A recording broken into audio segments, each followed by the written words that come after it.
is what you are expected to do in the previous class.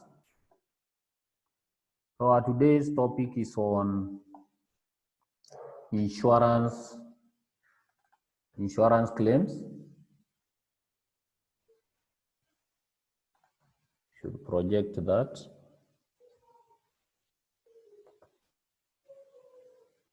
Topic number 3. And it's a short topic though. We are winding up on the insurance account. So there we are. So we want to know, or we agreed that any amount payable by the insurance company is called a claim. And we said for general insurance companies, they need to provide additional reserves to ensure they provide for unexpired risk. So if you recall, we said that we are going to have the unexpired risk that will be brought forward, and it should be enough to meet the claims arising from the policies that will be in force as at the end of the year. And I say that this is due to, or for the sake of prudence. At times we tend to think that we've made a lot of profit, and if you recall, especially for the motor vehicle, the accident insurance, most accidents will occur as at the end of the year when people are married in the Christmas festivities, isn't it? So an insurance contract may be defined as a contract whereby a person or a company agrees in return for a premium to pay a sum of money to the person or the insured or the company that has been insured in case of the eventuality. That is the reason why they were taking the insurance. Now, the general insurance companies, most of them will reinsure the risk. So when we are doing the total claims, we are supposed to deduct the value for reinsurance. But we are looking at the stock. Now, suppose, let's say you are running a retail outlet, and then something happened, and you are caught up in an inferno or fire, and you lose everything. If you had a fire insurance, you will be rushing to your insurer to claim for the furniture that you lost. So when a fire breaks out, it destroys a number of assets, buildings, machinery, furniture, stock, etc. And they may be insured to reduce the financial difficulties of the organization. However, we want to focus on the stock. So the books of account maintain accounts of all the assets, but what is really the elephant in the room is the inventory. And we know that the nature of a retail outlet, we have a lot of movement of stock. So you restock in the shelves during the day. By evening, customers have walked in, they've purchased. So you need again to do the closing stock for that particular day, etc., etc. So this therefore requires estimation on the amount at hand as at the date of fire. And I can tell you for free, there are some people who try to be clever. If you are in a rental building, that is not your building. So the owner has, of course, insured his building. Some people like Nakumat, who are in the business of just offering the services. You people know that Nakumat owns nothing except the stock. And even this stock, they are just trustees because they hold it in faith or in good faith for the customers. So basically, Nakumat, as a retail outlet, was offering services. So they'll go and lease the shelves.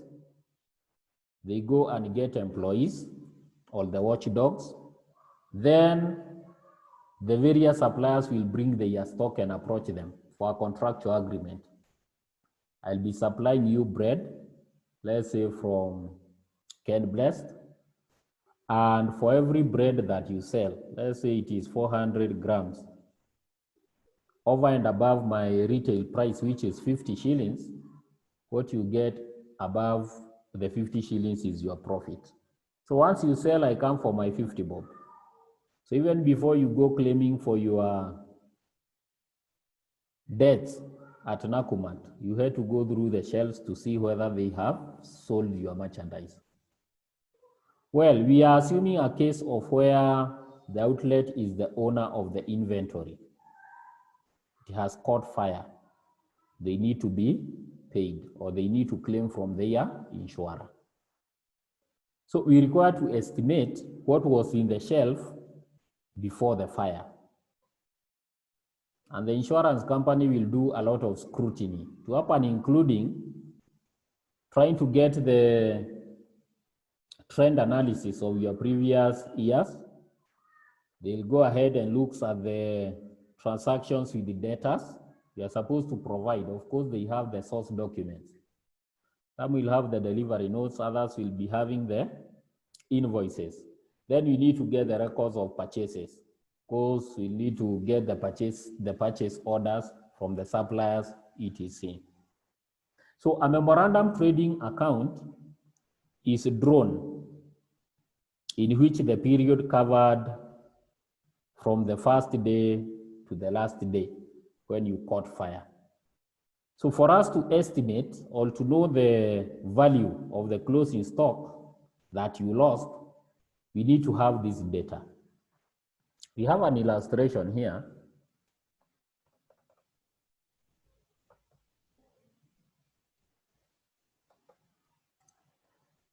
So assuming that we are able to gather all this information,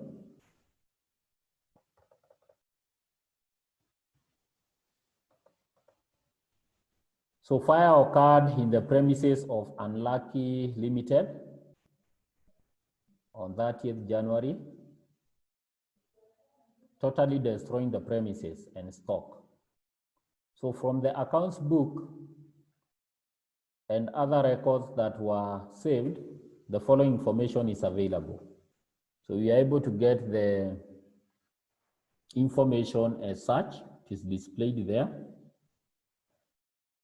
But we've been told that the stock at hand has always been valued at 10% below cost.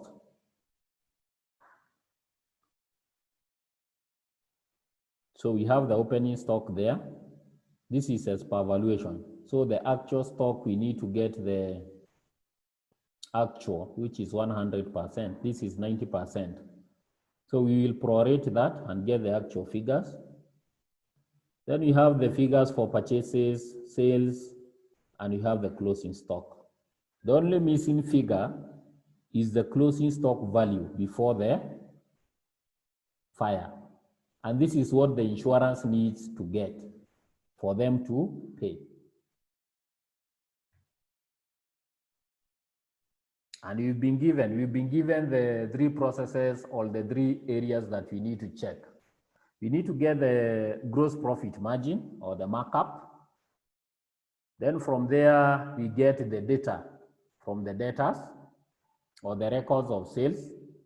And then we get now the purchases from the suppliers, or rather the creditors, before the date of fire. And this is the information that we've been provided for by these three categories. So we have a memorandum trading account, and this is what has been posted there. Of course, before the insurance company arrives at this memorandum, they'll have done a lot of investigation. I say there are some people who are unscrupulous. They've noted that their inventories have been on a nosedive because of Corona. Bars were closed until the day before yesterday.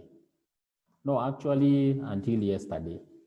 So someone who was owning a bar and has been getting supplies, let's say from an EABL distributor, might just decide to set the bar on fire, then go to the insurance to claim that it caught fire. And some people do that. And I'm not saying that any other fire that we get is as a result of clever retailers. I'm buying time for you to absorb the data that I've presented there.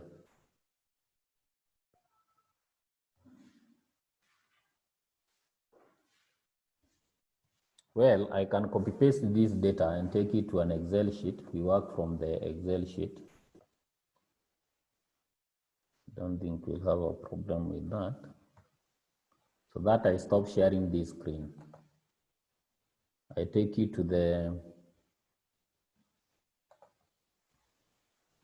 Excel, paste, then share the Excel.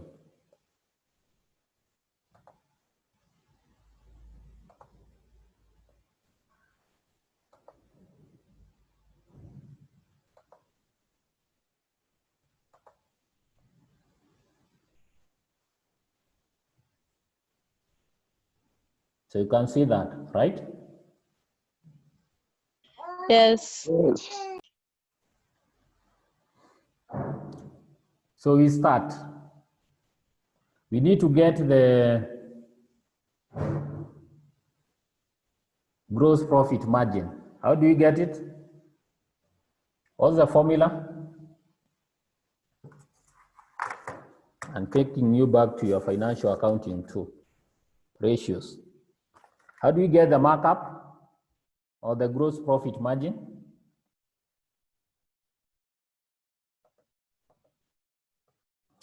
Gross profit margin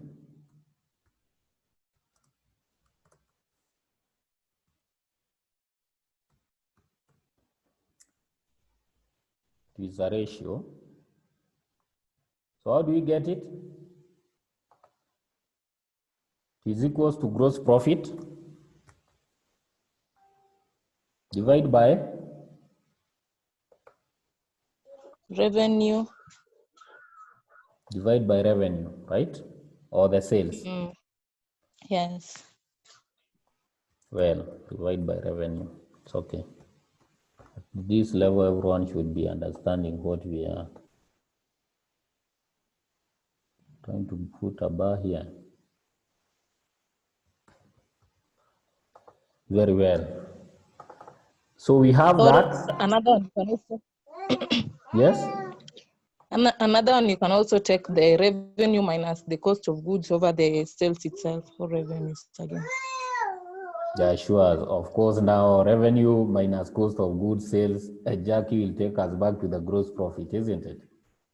Yes. So there we are.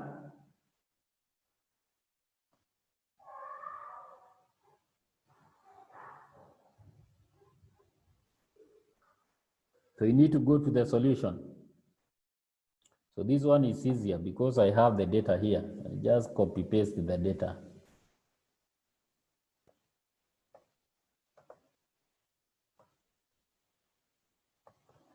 Let me copy that. I want to work here on the side so that everyone can see. You can see my screen, right? So this is our solution. So we want to get the gross profit figures so that we get the gross profit margin. So as we've been told by Jackie, we need to have the figures for sales. The figures for sales are 120,000, then 132,000, then 140,000, then 12,000, right? From there, we are supposed now to get the cost of goods sold, or the cost of sales.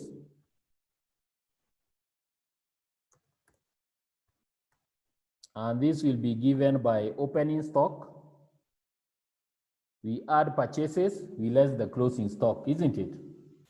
Look at the figures for opening stock. Yes.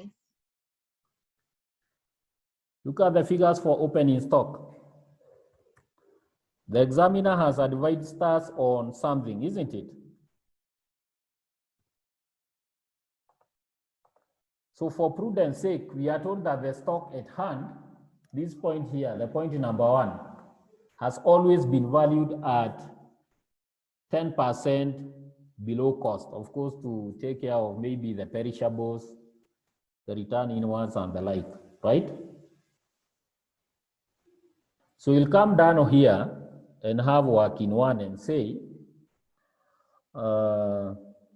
working 1. So we can say 90% corresponds to 27,090, isn't it? So that we ask ourselves, what about 100%? So I want you to cross multiply and give me this figure. So it will be 100 over 90 multiplied by 20 by 27,090. What do we get? 100. 30? 100. Very fast. We get the subsequent figures. So the second one will be 100 multiplied by 32,400 divided by 100. Divide by 90, sorry. 36,000. 36,000.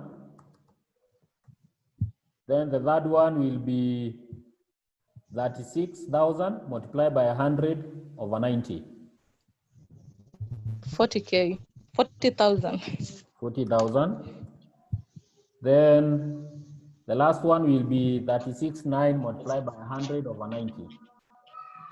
41,000. 41,000.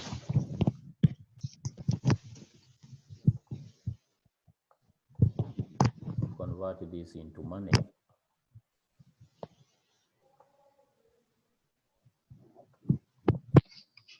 So we have the figures for purchases. So our figures for purchases is 92,3. We have 99.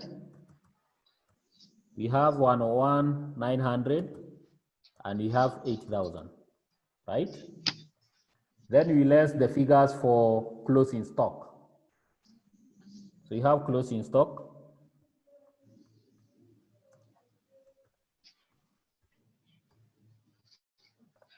So the figures for closing stock is, have we told anything on the figures of closing stock? So what will be the closing stock for year 2016?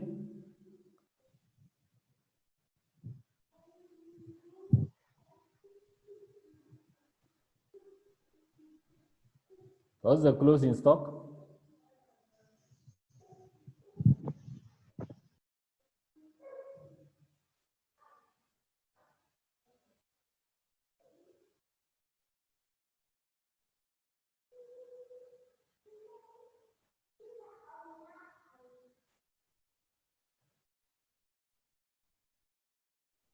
I want people to think on their feet.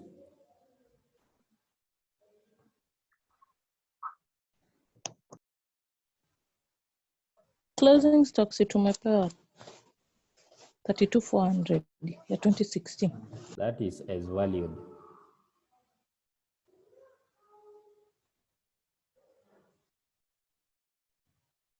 That is as valued.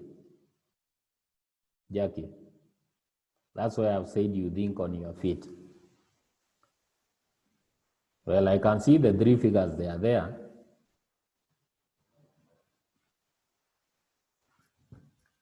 Think, be accounting students.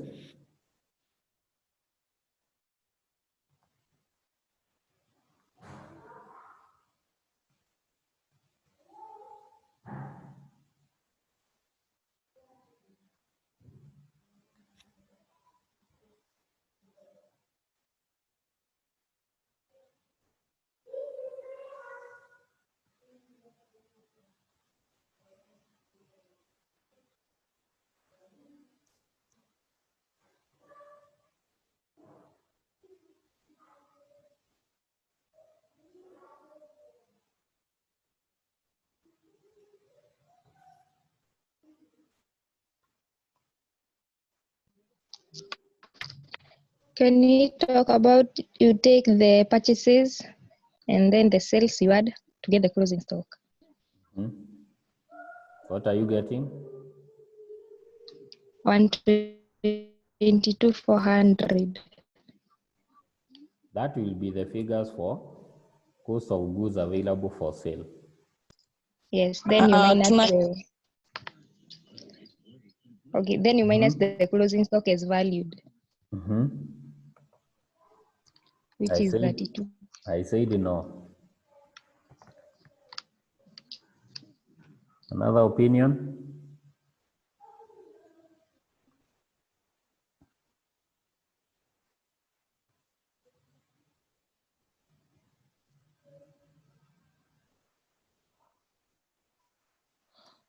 Can I calculate it as he calculated the opening stock?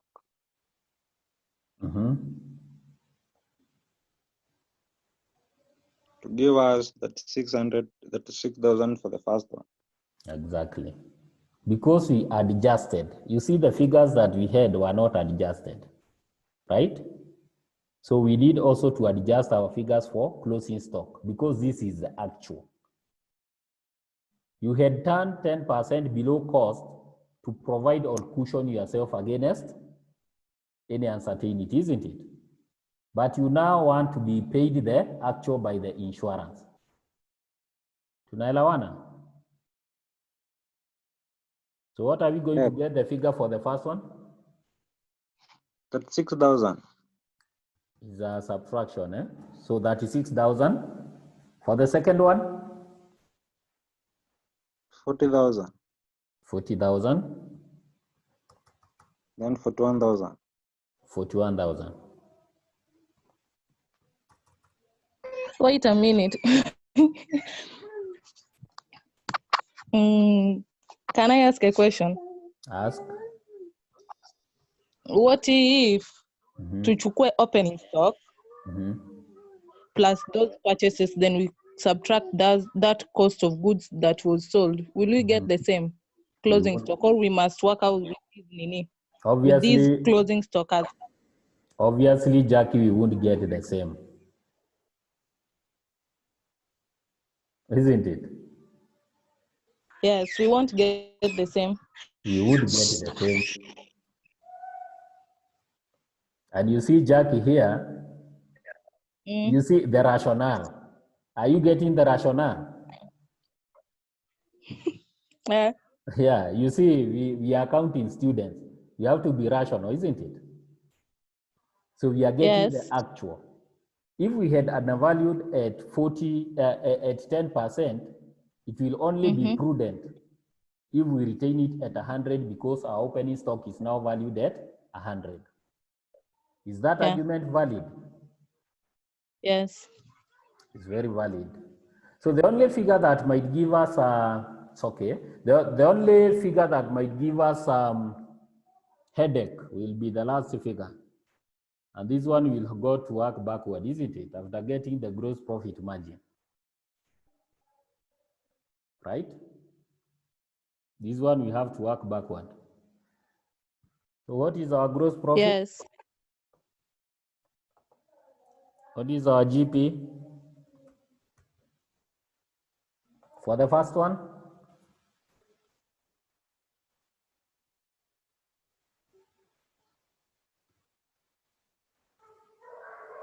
Not the GP, sorry. 86,400. Not the GP. Let me first get the cost of sales, right? What are you getting? 86,400. 86,400. 2017.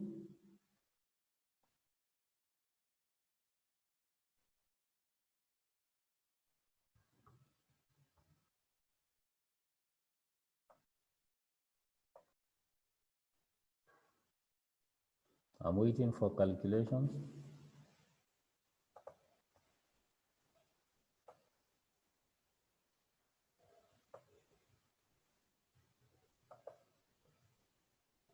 $2017.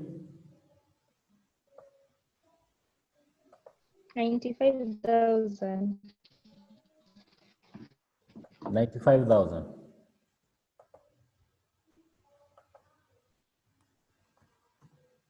Sorry, 95,000. The last one.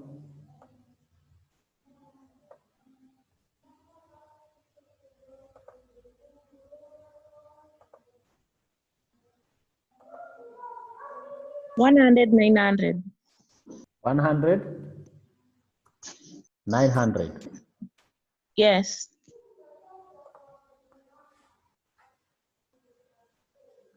Now we need to get the, now we have these figures. Can we be able now to account for our gross profit margin? Because we can get now the figure for gross profit, isn't it?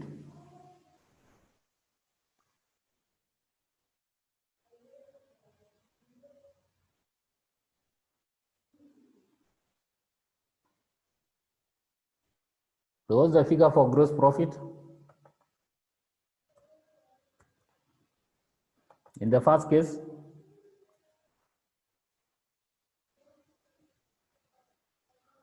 sales minus cost of sales. 33,600. 33,600. Second one. That's 7,000. 37,000. Third one.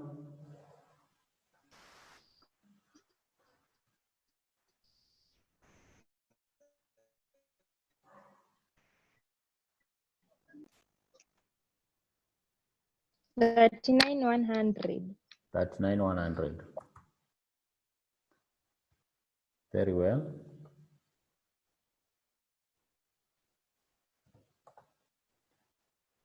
So again, we need to get these figures by working backward. So we have everything that we needed to get the gross profit margin. So our gross profit margin will be for the first year or for year, so this will be GPM, gross profit margin.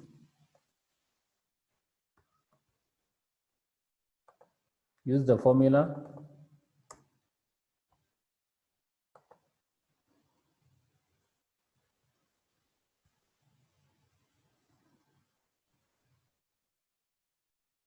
So what are we getting? What's the percentage? 33,600 over 120. 0.28. 0.28. So that is 28%, right? For the second one,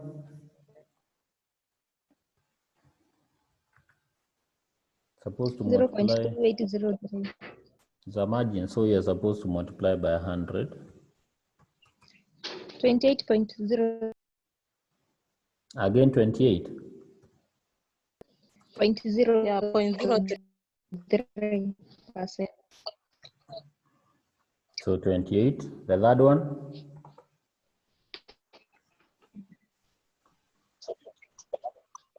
27.9. 72.07. 20. I got two answers, 22 and 27. Me, I got 2.78%. Are you getting 2.7? That is 27.8.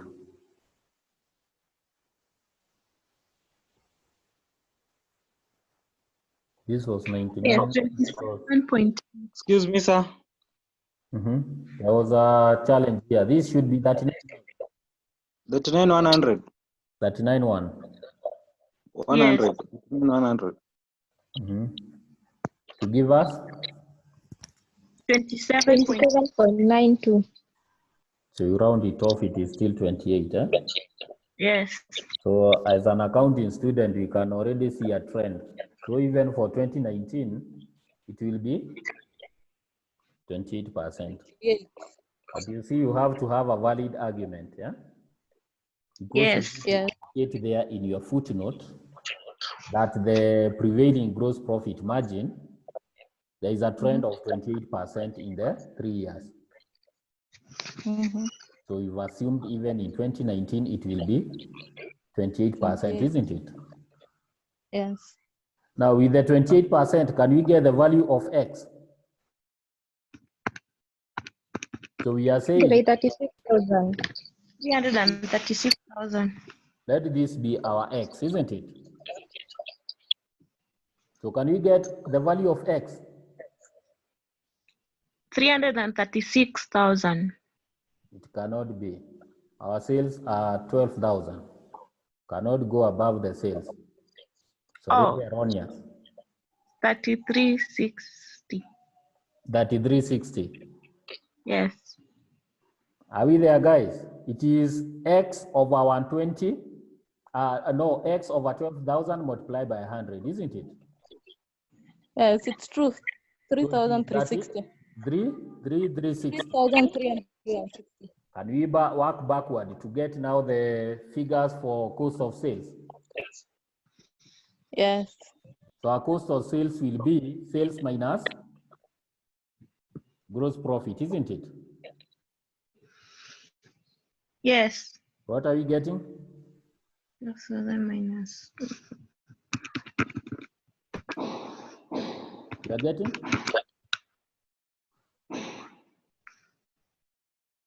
12,000 minus 3,360. That is 8640. Yes. Can we work backward to get the figures for closing stock?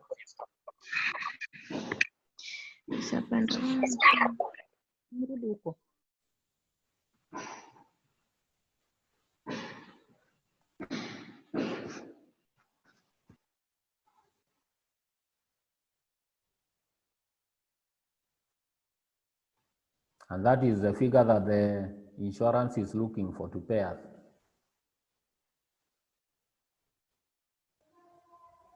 Have you arrived at the figure?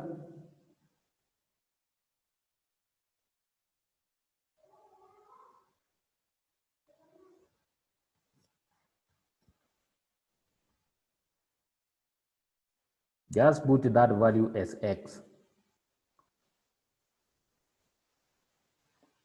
So you'll just say 41,000 plus 8,000 plus X is equals to 86. No, minus X is equals to 8640. Then you get the value of X. 40,360. 40,000? 360. 360. So that is the figure that the insurance is looking for to pay you.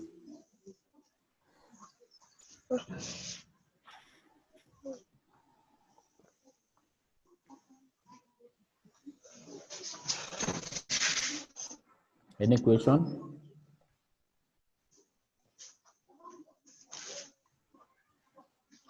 Can take us now short of that.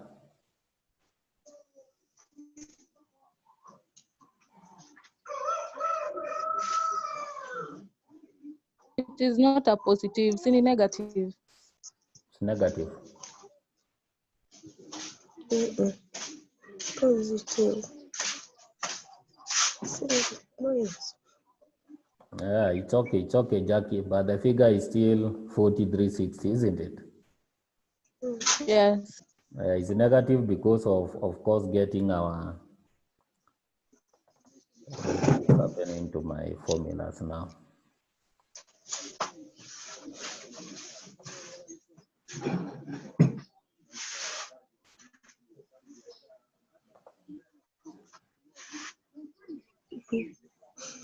Has decided to bring the complication at the last minute.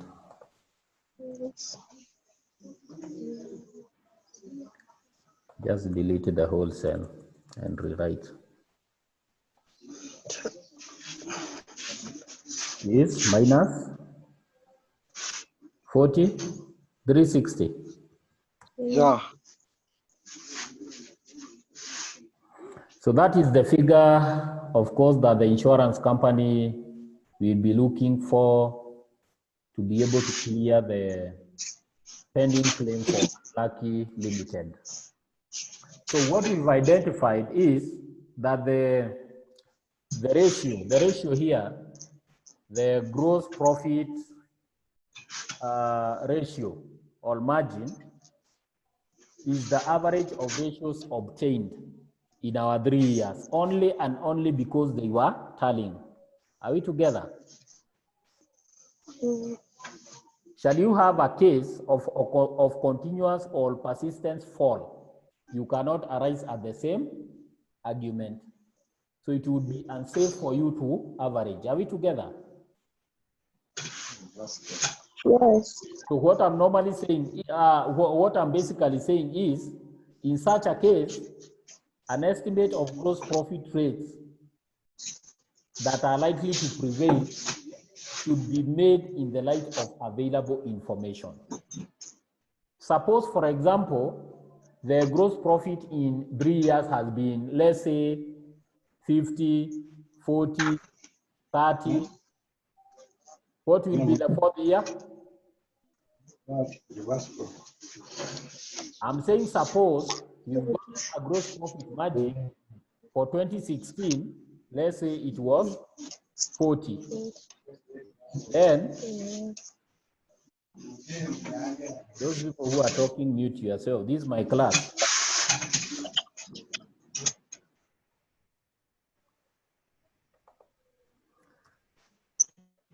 Yeah, you are interrupting others. I'm saying, suppose we had that trend where our ratio was depreciating or declining by 10%. Obviously, this would have been 10%. Are you getting the argument? So you got to have a valid argument. And these claims, most of them, they involve a lot of actuarial science, because the person who is coming to do the valuation, for example, you can take your car, which in your own knowledge, you think that it is valued at 600,000.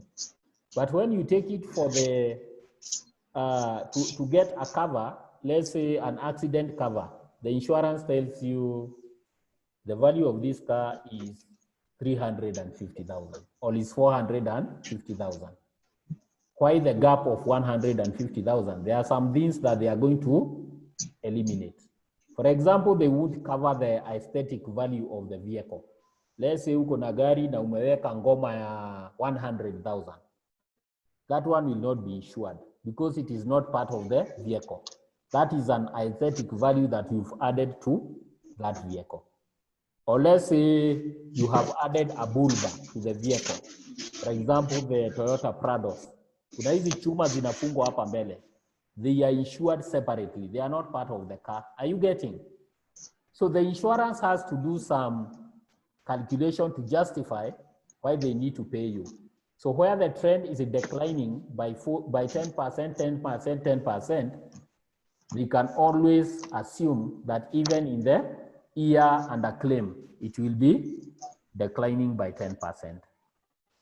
So where there is a continuous and persistent rise, let's say in the gross profit rate, then a trade estimate will not be made. Why do you think that is the case?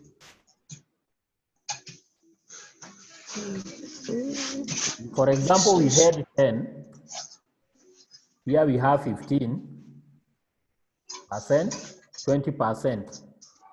The 4th year, you are not supposed to say 25%. Why do you think it's the case?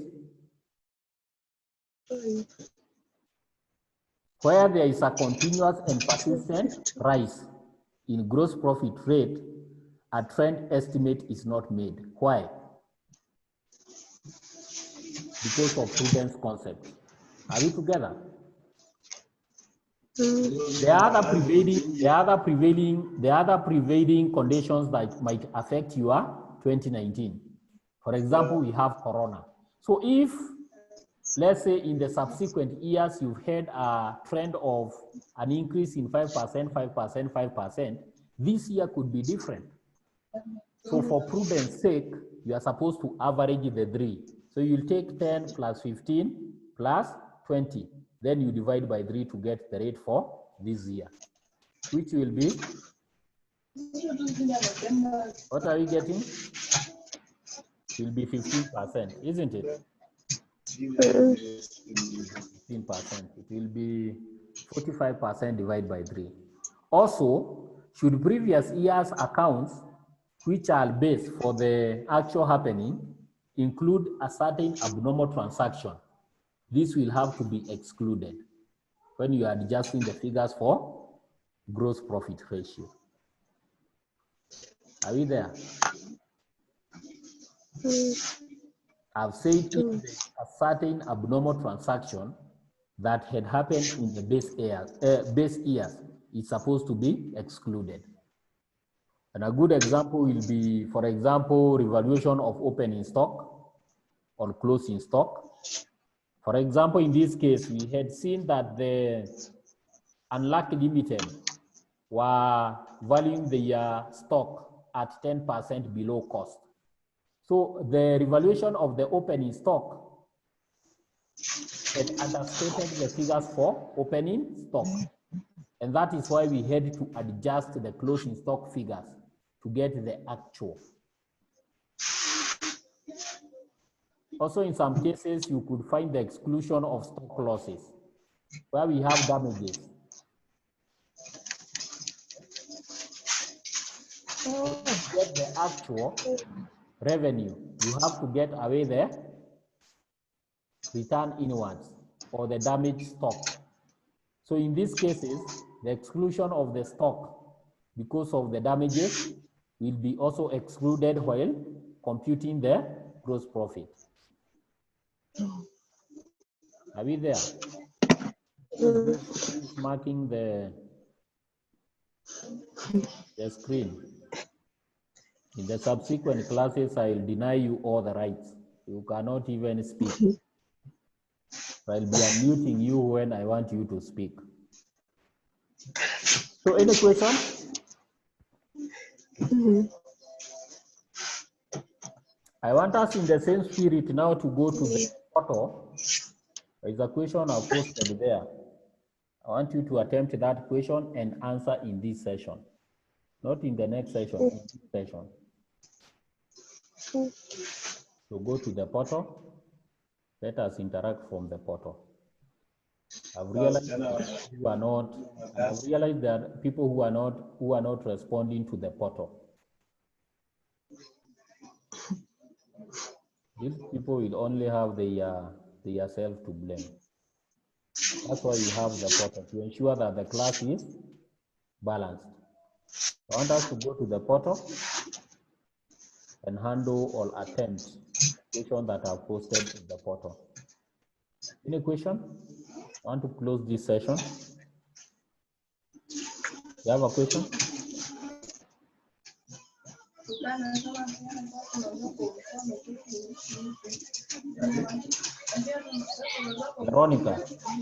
Veronica Wabwire?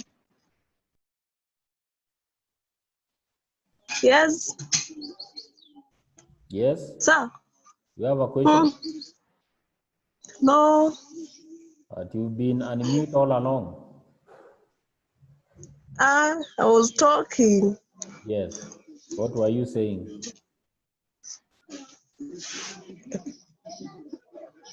I was calculating, not talking. We could hear a lot of noise in your background. Okay. I've said you are on unmute. Can you mute yourself now? Any question, guys?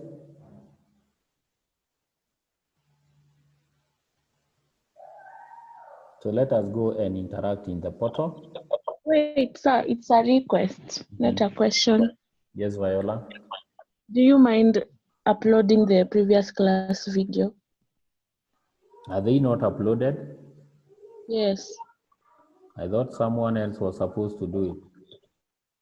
No, I've not seen them. Well, I'll contact the IT. They are supposed to have uploaded them in the YouTube, right? Not in the portal. They'll be uploaded in the YouTube. If they are taken to the portal, it will be slow. You remember what was happening last week, but one? Yes. If every other lecturer uploads their video in the portal, it will be so slow. You won't be able to get to the portal. That's why it is in the YouTube. You have access to the YouTube? Yes, The yes. ZDS content, it's supposed to be in the YouTube, not in the portal. Okay, thank you. But I'll follow with the ZDS director to see whether or why it has not been uploaded. Sawa. Yes.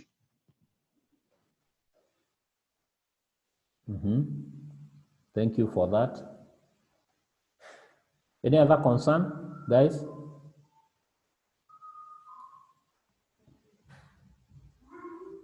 The assignment. It's in the portal. Beatrice. Was that Beatrice? On which assignment?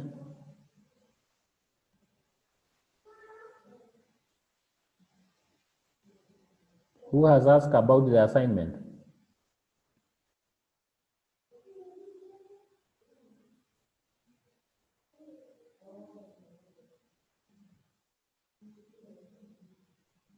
It's Jackie. I'm just reminding. You are reminding us of the assignment. Yeah. The assignment is in the portal, guys. So if there is no any other concern,